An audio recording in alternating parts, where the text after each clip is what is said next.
All right, shalom. Shalom. First and foremost, all right, we love to give all glory, honor, and praises to Yahweh, Baal Shem, Yahweh Shai, Baal Shem, Chakwadash, and double honors to our apostles and elders of Great Millstone who were well, taught us this Amath, which is the truth. Peace, love, and salutations to the hopeful elect. I preach this truth out of the four corners of the globe, which can realize the freedom to do so now more than ever. All right, to you, say shalom. And, just another, regular average day. Just doing a quick video, through the spirit. It'd be edifying, man, because like our apostles and elders make mention, and most brothers, all brothers, this truth is about suffering. And not only is it about suffering, but it's about enduring suffering, because that's part of the works. All right, we know in Sirach or Ecclesiasticus, the second chapter talks about, if you come to serve the Lord, prepare your soul for temptation, because in this truth, you're going to go through stuff. You're going to be tried. You're going to be tempted. All right, it may be trial and error to teach you a lesson or to boost your faith, boost your experience so your wisdom will grow. For whatever reason, it may be because of a sin you've committed or a past sin you've committed. But for whatever reason, the things that we go through, we have to endure it and overcome it, because a L is not a loss; it's a lesson. All right, but if you don't take the understanding and learn that lesson from your downfall, then that's when it becomes a loss, because you haven't learned from that experience. Yeah, this is Psalms chapter 34, verse 15. It says, "The eyes of the Lord are upon the righteous, and his ears are open unto their cry." Verse 17, it says, "The righteous cry, and the Lord heareth." It says, "And delivereth them out of all their troubles," man. That's right. What, Salakia, what? 17, right? You said you starting at 15. Yeah, I started at 15. Oh, yeah. Read it back. Salakia. No, read the whole thing. Yeah. Psalms 34, verse 15.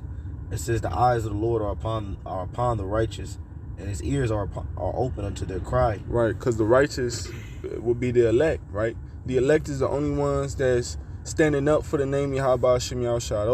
Those are the only men that's calling on his name, that's acknowledging him, acknowledging his son, and these laws, statutes, and commandments to the best of our ability. So when we go through these afflictions, we cry unto the Lord. When we pray, that's a form of a cry. When we anoint each other, when we go out, preach, prophesy, do these videos, those are forms of crying to the Lord. This verse, I got a precept for what you said. I'm gonna keep continuing though. This is verse 16. It says, "The face of the Lord is against them that do evil, to cut off the remembrance of them from the earth." Verse 17. "The righteous cry, and the Lord heareth, and delivereth them out of all their troubles." It says, "The Lord is nigh unto them that are of a broken heart, and saveth such as be of a contrite spirit."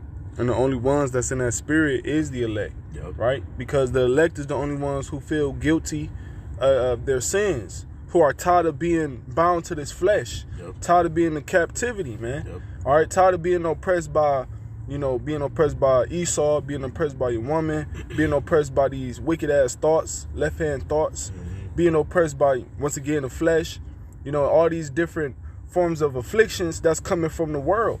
And it says he saveth such as be of a contrite spirit. When you look that word contrite up, it's basically going to say broken-hearted, and it's going to say a person that's resolved not to sin again. That's right. So basically, that word resolve means it's determined. So you're determined not to sin again. Because once you get this truth, the Lord wakes you up, and you realize what's righteous and what's wicked. You're basically trying your best to fight the flesh and not to go off. You know what I'm saying? Because when you go off, that causes sorrow of the heart, and that makes you, it creates a lot of emotions within you. One of the main ones is you get angry at yourself, and and you become sorrowful because you're sinning against the Lord, and you acknowledge like, damn, this is off.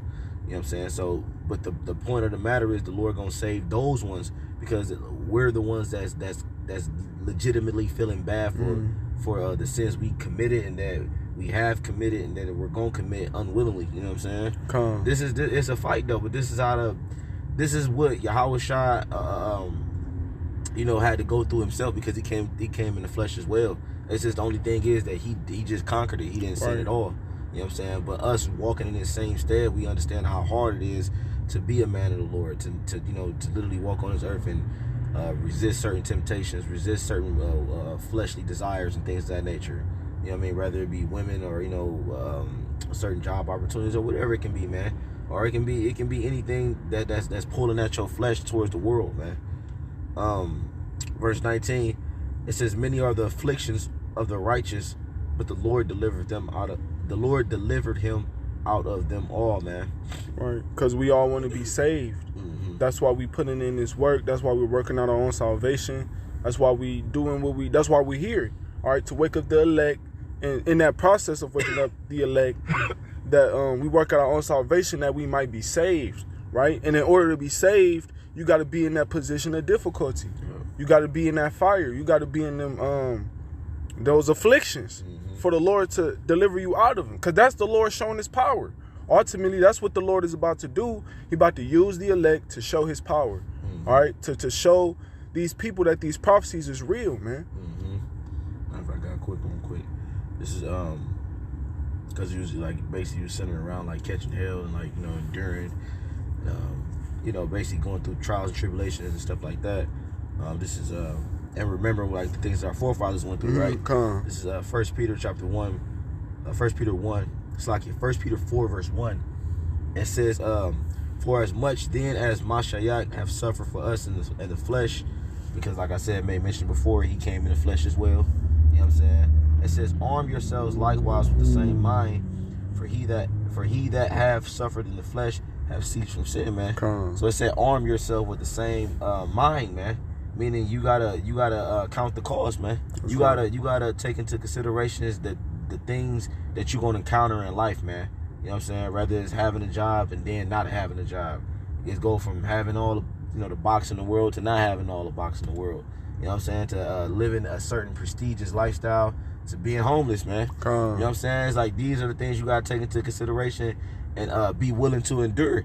You know what I mean? Because we all gonna be faced with that the hour of temptation, man. Right. So if you're not willing to go through this little shit that we go through now, which, you know what I mean, like I said, when you're going through, obviously, like the scriptures talk about, don't nothing feel good while you're going through it. You know what I'm saying? But if you can't endure these things that happen to us now, what makes you think you're gonna be able to die for the truth? Right. Because you bitching and complaining about certain things and not going your way in life, and then when death comes, if you ain't willing to go through these things, you definitely ain't gonna be willing to die. Exactly. Man. That's why I say, for as much then as Mashiach hath suffered for us in the flesh, arm yourselves likewise with the same mind, because Yahushua, he was rejected by his own family, rejected by his own countrymen. He was also he was also ridiculed. Ridiculed, right? Yeah. He was he was despised. It's a certain type of word I'm looking for. But Salakia, the point is, Yahushua, he ain't had no place to lay his head. All right, Yahushua, he was a pilgrim on the earth. He went through sorrows. Not to mention, Yahushua carried around that heavy mind, that heavy thought, that he was about to go on that cross, man. And the scriptures say what? That give strong drink to a man that's ready to perish, roughly paraphrasing. All right, Yahushua was actually walking around, all right, his whole life with that thought, knowing that he was going to be crucified, going through that, crucifixion, that great grief, that great pain, taking on all those sins of Israel, So with that, you got to understand, Yahushua suffered a great measure for us. We're going to have to suffer a great measure for him, so we can be glorified with him as well, man. Because that glory is going to be it's going to be worth the suffering, basically. Bro, I got a quick one. This is 1 Corinthians chapter 4. I'll get to the point. 1 Corinthians 4 and 10. It says, "We are fools for Mashiach's sake, but ye are wise in Mashiach. We are weak, but ye are strong. It says, ye are honorable, but we are despised," man. Yeah, so it's bro, and I'm gonna continue reading, but Lord wants to make this point. We're counted fools on this side, man. You know what I'm saying? People look at us as the base of society. You know what I'm saying? We're not looked at as being prestigious and honorable people. You know what I'm saying? As a whole, but in particular the man of the Lord, you looked at as basically scum of the earth, man. And Paul's he's gonna go further into it. And I was making mention this to the brother Arshad. Like the thing, I hate most about this world is that the N-word man is not respected on this side. Like you can literally be like say, let's just say a so-called, give you a scenario, a so-called homeless person walk past, and he might be an older Jake beard and all that. This man, because the scripture talk about we entertain angels unawares. Yeah. This man can be literally a angel, but people looking at it from an outside standpoint, well, man, it's just a hobo, that's a bum. You know what I'm saying? But not, they don't respect the inward man. Mm-hmm. Or it can be a prophet, a man of the Lord, and they just look at like brothers rolling past the camp. You might be driving, they roll past the camp. Oh, them just some niggas on the corner, not knowing that we potential men of the Lord, man. And if that is the case, that means we help Yahweh Shemel Shah create this whole thing called earth and life, man. So these people, they don't acknowledge the inward man. The inward man is spat upon, man. Yeah. And wisdom is spat on, man. Wisdom is people nowadays don't look at wisdom as something profitable. They look at it like, man, what the hell can that book do for me? Right. Like, bro, knowledge is literally in everything you do. You know what I mean? Whether it's from a nigga rolling the blunt, learning the technique of how to roll a blunt, or fixing a car. Wisdom is literally in everything, because it talk about how wisdom got her portion and everything in life, man. When you go to I believe it's in Wisdom of Solomon, man. I got a little bit more. It says, verse 11, even unto this present hour we both hunger and thirst, and are naked and are buffeted, and have no certain dwelling places. You may mention, you know what I'm saying? Oh yeah. So it's like sometimes you might have these certain times where you like your life is kind of in doubt, you know what I'm saying? Yeah. You might be on the phone with a brother, man, I don't know what I'm gonna do, yada yada yada. Just got fired, you know what I'm saying? Or you might be talking to your girl about your situation. You know what I mean? Which I would recommend don't go too deep into that, because your woman, that's not really wise. It's not, because the scripture talk about don't let your left hand know what your right hand is doing. And then furthermore, if you a man, of course you're gonna explain certain situations to your woman, but you don't know that. You don't let her know the entirety of what's going on in your situation, because women are feeble, man. You know what I'm saying? They don't look at things being faith-based, man. They're carnal. They don't understand your spirituality and your perception on what you're going through and, everything that's going on. Exactly, because you like the way men operate, you operating off faith alone. So it's like when you go through shit in your life, you, all right, man, I'm going to get through it, Lord willing. Yeah. Our women don't think like that. You know what I'm saying? They're not programmed to. They in a sense, they're programmed more so off the flesh, you know what I'm saying? Like what can be calculated and this, that, and the third. That's why when a man loses a job and shit like that, or whatever the case happened, he might be about to be on the verge of getting kicked out. He might, man, we gonna make it somehow, some way. Your woman ain't thinking like that. Right. Eventually, what's gonna eventually start happening, she gonna start losing faith, man. But you, meanwhile, your faith boosted up. Like, nah, man, we gonna make it out of here. Joe, perfect example. Bro, perfect example, bro. You feel me? Like, his woman told Joe's wife told him to curse the Most High and die. And that's how I was likening it to now, bro. If you apply it to now, you know what I'm saying? Our faith is literally like, look, one day this place is gonna get destroyed. But our women, if this place was to go on, you know what I mean, for another 5 years, so Lord willing, we still have that mindset. But a lot of our women like, man, nah, that ain't happening. I seen it maybe a couple years ago, but nah, that ain't happening now. I don't know. They start to lose faith. Yeah. But you do have men that lose faith as well, you know what I'm saying? But overall, men's faith is stronger. That's what I'm getting at. But going back to the point, it says verse 12, 1 Corinthians 4, verse 12, and I don't know if you want to end it soon or not. Yeah, end on this. It says, and laboring, working with our own hands, being reviled, we bless, being persecuted, we suffer it. Being defamed, we entreat. Mm-hmm. We are made as the filth of the world, and are the offscourging of all things unto this day. Right, because the scriptures also say that the turning of things upside down should surely be esteemed as the potter's clay. Mm-hmm. Right, because today's society, the laws, how the Lord, the righteousness, how life is supposed to be ran, the order of everything is totally flipped upside down under this devil Esau Edom's rulership. So now people's perception of how life should be, different morals, different virtues, how you should live your life is totally defiled, all right, based off of the way Esau is ruling and setting up this so-called kingdom. So now with that comes affliction upon those men that's trying to live righteously, trying to keep the laws, trying to keep that order that the Lord established from the beginning. Yep. that's going to put hell on us because the world is against that. Yep. The world is totally programmed to do the opposite of righteousness. And if we're fighting for righteousness, then the world is going to be against us. The scriptures say you make yourself a target when you depart from evil, roughly paraphrasing. Yeah, he that departed from wickedness making himself pray. Pray, yeah, con. So it's like basically going into the point the brother going into, it's like, as long as you stand for righteousness and you stand for these scriptures, you're going to always be looked at as the problem. Why? Because the world around you is engulfed in wickedness. It's not about righteousness. It's not about forwarding this message, the real message within the scriptures.